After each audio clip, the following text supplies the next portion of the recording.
On va faire un zoom maintenant sur différentes typologies d'acteurs qui, comme les institutions, sont actifs sur les territoires.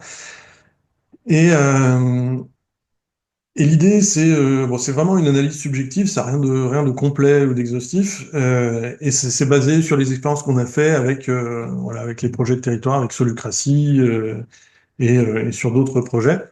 Donc, on vous encourage à partager dans les commentaires vos observations pour enrichir cette vision, donc toujours en utilisant cette notion de diversité de points de vue et de perspectives pour qu'on ait une peinture la plus riche possible de chacune de ces typologies d'acteurs. Donc, par exemple, si on commence par les élus, donc en particulier les élus communaux pendant les élections municipales, Euh, donc leur première intention, c'est de se faire élire. C'est la première partie du combat. Ça implique d'élaborer un programme qui va être en cohérence avec les attentes de la population, d'imaginer un avenir pour le territoire qui va susciter l'adhésion, et ça nécessite aussi la formation d'une équipe qui sera cohérente et soudée. Ils vont devoir faire face à des listes concurrentes qui sont constituées de personnes motivées qui, elles aussi, vont devoir promouvoir leur vision du territoire. Et donc, on les met en compétition et ça introduit des tensions, parfois des conflits, malgré l'enjeu commun, en fait, malgré la volonté commune de développer le territoire. Une fois élus, les responsables communaux, ils vont hériter des attentes de la population. Cette population, elle s'attend à ce que la collectivité soit bien gérée et que le programme promis soit mis en œuvre. Mais souvent, ils vont se heurter aux réalités de la gestion communale. Par exemple, le fonctionnement des administrations, les contraintes imposées par la communauté de communes, le département, la région. Et il y a plein de choses, en fait, qui vont réduire largement leur pouvoir d'action. Et les divergences d'opinion, les relations interpersonnelles au sein de l'équipe municipale vont potentiellement aussi entraver la réalisation des différents projets.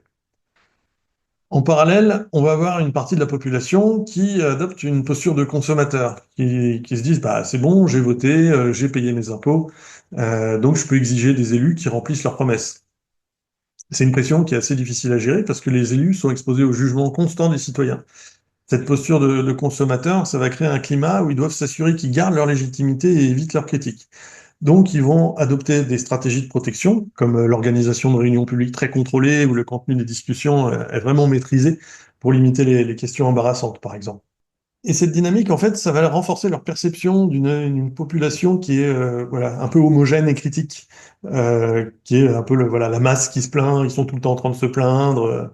Et en fait, c'est plus facile à gérer. C'est difficile de tenir dans la tête la complexité de plein de gens différents et de 10 000 personnes différentes.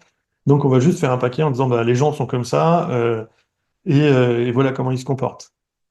Et du coup, petit à petit, la relation tendue entre les citoyens consommateurs et les élus qui cherchent à préserver leur crédibilité et qui vont mettre en place ces mécanismes de protection et de préservation, ça va créer un climat de méfiance. Donc le contraire de ce qu'il faut pour générer pour que l'intelligence collective puisse émerger. Et donc, ça rend la position des élus encore plus complexe parce qu'ils doivent jongler entre répondre aux attentes, éviter les conflits et maintenir leur légitimité face à un public qui est de plus en plus exigeant.